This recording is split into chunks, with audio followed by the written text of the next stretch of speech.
नमस्कार बच्चों, आज के सेशन में हम एक नया पाठ देखने वाले हैं। पन्ना नंबर 5। पाठ का नाम है योग्य चुनाव। बच्चों, पहले इस पाठ का मैं पात्र परिचय करवाती हूँ। इस पाठ में राजा मंगल सेन, मंत्री जगत राम और एक युवक जिसका नाम है कर्मवीर, यह प्रमुख पात्र इस पाठ में आए हुए हैं। तो बच्चों, पाठ का नाम है योग्य चुनाव। योग्य चुनाव यानी कि सही फैसला, या उसे कहते हैं सही मायने में किसी का चुनाव करना। तो देखेंगे बच्चों, पाठ की ओर मुड़ेंगे। तो बच्चों, पेज नंबर 5, पहला परिचय, जिसे मैं पढ़ती हूँ, सब लोग ध्यान दो। एक एक परिचय हम देखेंगे। राजा मंगल सेन के मंत्री जगत राम बूढ़े हो चुके थे। उन्होंने राजा से स्वयं को सेवा मुक्त करने की विनती की। राजा मंगल सेन ने कहा, आप पहले अपने जैसे सेवाभावी, परोपकारी और ईमानदार मंत्री का चुनाव कर लीजिए, तभी आपको सेवा मुक्त किया जा सकता है। जगत राम ने आदेश दिया, राज्य में ढिंढोरा पिटवा दो कि राज्य के नए मंत्री का चयन अगले गुरुवार को किया जाएगा। इस पद के इच्छुक 11 बजे दरबार में पहुँचे। हरकारी गांव-गांव ढिंढोरा पीटने लगे। तो बच्चों, इस परिचित की ओर देखेंगे।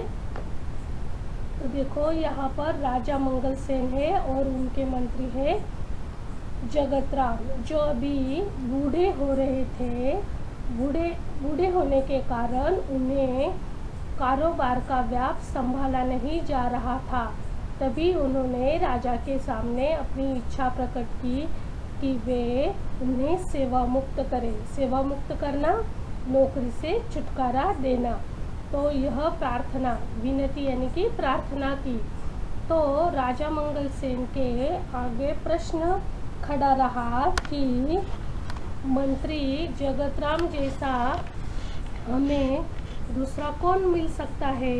तो उन्होंने उनसे ही कहा कि आप सेवा मुक्त होने से पहले एक काम कीजिए, आप अपने जैसा ईमानदार मंत्री को मेरे सामने खड़ा कीजिए, यानी कि मेरे पास लेकर आइए, तभी आपको सेवा मुक्त किया जाएगा, यानी कि नौकरी से छुटकारा दिया जाएगा। तो जगत राम ने इस आदेश का पालन किया और फौरन राज्य में ढिंढोरा पिटवा दिया। ढिंढोरा यानी कि मुनादी, यानी कि सभी राज्य के कोने कोने तक ये खबर फैलाई गई कि नए मंत्री का चयन यानी कि चुनाव होने वाला है। तो अगले गुरुवार को सब लोग जो इच्छुक युवक है वह दरबार में 11 बजे पहुंच जाए।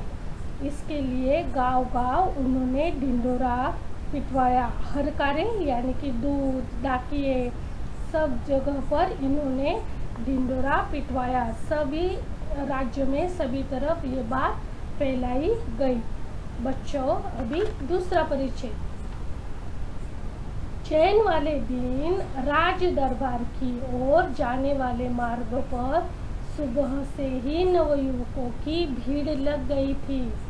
सैकड़ों की संख्या में युवक दरबार की ओर जा रहे थे।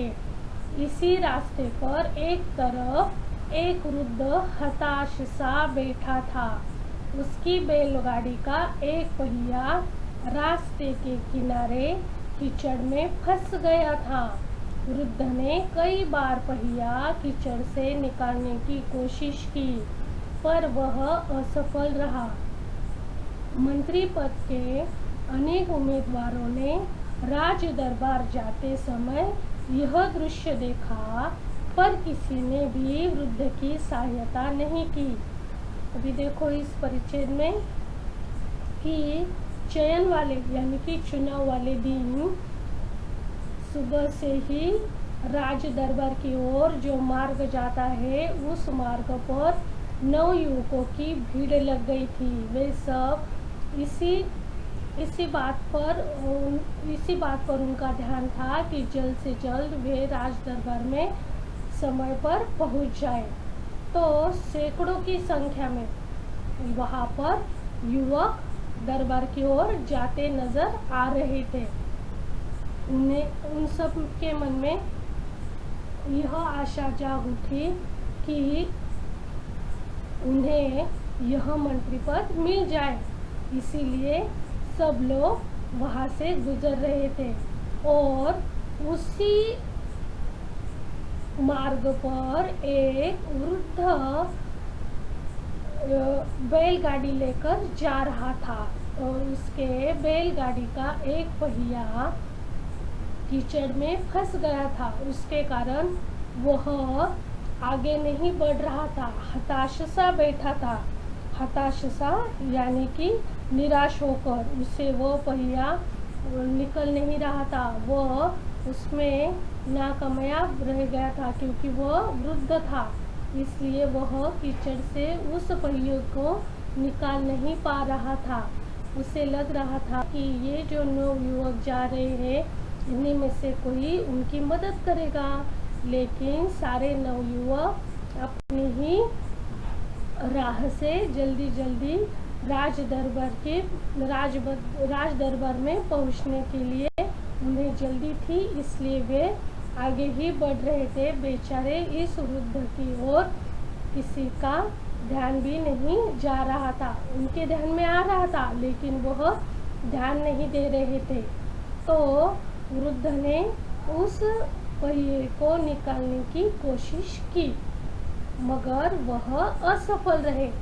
मंत्री पद के अनेक उम्मीदवारों ने राज दरबार जाते समय इस दृश्य को देखा, पर उन्होंने उस वृद्ध की सहायता नहीं की क्योंकि उन्हें लग रहा था कि कहीं राज दरबार पहुंचने में देरी न हो जाए और उनका ये मौका निकल न जाए। तो बच्चों अभी पन्ना नंबर 6। उम्मीदवार युवकों में एक था कर्मवीर। कर्मवीर निर्धन परिवार का प्रतिभाशाली नवयुवक था। वह तेजी से राज दरबार की ओर जा रहा था। उसी समय बैलगाड़ी वाला वृद्ध एक बार फिर पहिया कीचड़ से बाहर खींचने का प्रयास कर रहा था।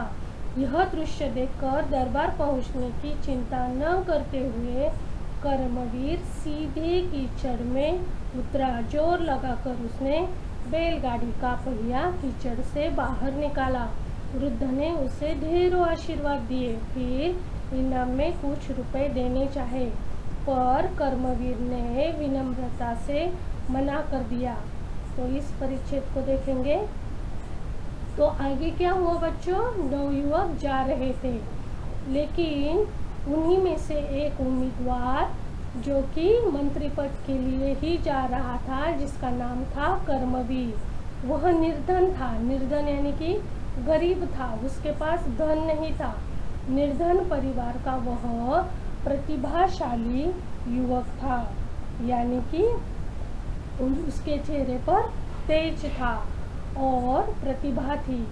वह तेजी से राज दरबार की ओर जा रहा था और उसने उस वृद्ध को देखा जो अभी भी बैलगाड़ी का पहिया उस कीचड़ से निकालने का प्रयत्न कर रहे थे।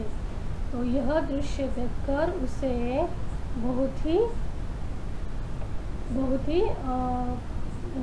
वह दृश्य देखकर उसने फौरन मदद का हाथ दिया और सीधे कीचड़ में वह उतरा और जोर लगाकर उसने उस बैलगाड़ी का पहिया कीचड़ से बाहर निकाला और इस तरह से वृद्ध की परेशानी दूर हो गई और वृद्ध खुश हुआ और उसने उसे ढेरों आशीर्वाद दिए और उसके इस काम के लिए उसे इनाम भी देना चाहा, लेकिन कर्मवीर उस इनाम को उसने नहीं लिया। उसे लगा कि अरे ये तो मेरा फर्ज ही है, अगर मैं किसी बूढ़े आदमी के काम आऊँ तो इसमें बुराई क्या है, ये तो मेरा कर्म और धर्म है, किसी की भी मदद करना बहुत ही अच्छा है। तो कर्मवीर ने विनम्रता से उसे मना कर दिया। आगे का परिचय। देर हो जाने की आशंका से भागते दौड़ते कर्मवीर दरबार पहुंचा। वह हाफ रहा था, उसके कपड़े कीचड़ से सने थे। सारे उम्मीदवार उसे देखकर हंसने लगे। तभी बैलगाड़ी वाला वृद्ध भी वहां पहुंचा। वह वृद्ध और कोई नहीं बल्कि स्वयं मंत्री जगतराम थे। उन्होंने सारी घटना राजा को सुनाई। फिर जगतराम ने राजा से कहा, महाराज, कर्मवीर में वे सारे गुण हैं जो राज्य के मंत्री के लिए आवश्यक है। सारी बातें जानकर राजा मंगलसेन बहुत प्रसन्न हुए। उन्होंने कहा, जो सामान्य आदमी की पीड़ा से दुखी होता है, उसे दूर करने का प्रयास करता है, वही राज्य के ऊंचे पद पर बैठने का अधिकारी होता है। जगतराम जी ने योग्य व्यक्ति का चुनाव किया है। आज से कर्मवीर राज्य के नए मंत्री होंगे। तो बच्चों, ये छोटा परिच्छेद था, इसलिए हमने दोनों परिच्छेद ले लिए। तो यहाँ पर कर्मवीर ने वृद्ध की मदद की थी। अभी थोड़ी देरी उसे हो जाती है और वह जल्दी से जल्द दरबार में पहुंचने की कोशिश करता है और आखिरकार वह दरबार में पहुंच जाता है, लेकिन हाँफते हुए, यानी कि वह भागते हुए गया था, इसलिए वह हाँफ रहा था। और उसने कीचड़ से उसने पहिए को निकाला था, इस कारण उसके कपड़े भी कीचड़ से खराब हो गए थे, लेकिन वह उसी स्थिति में राज दरबार पहुंचा। सारे उम्मीदवार यह देखकर हंसने लगे। उन्हें लगा, अरे मंत्री पद के लिए यह आया है और हालत तो देखो कैसी है। तभी वह जो बैलगाड़ी वाला था वृद्ध, वह भी वहां पहुंचा, लेकिन बाद में पता चला कि वह वृद्ध दूसरे कोई नहीं बल्कि स्वयं मंत्री जगतराम थे। उन्होंने तो वह पहनावा पहना था और वृद्ध के रूप में परीक्षा लेने के लिए उन्होंने यह खेल रचाया था। उन्हें असल में युवकों का इम्तिहान लेना था, परीक्षा लेने की। इसीलिए उन्होंने जानबूझकर अपने बैलगाड़ी का पहिया उस कीचड़ में फंसाया था। उन्होंने ये सारी घटना राजा को सुनाई। फिर जगतराम जी ने राजा से कहा कि महाराज, आपने जो काम दिया था वह काम आज मैंने पूर्ण किया है।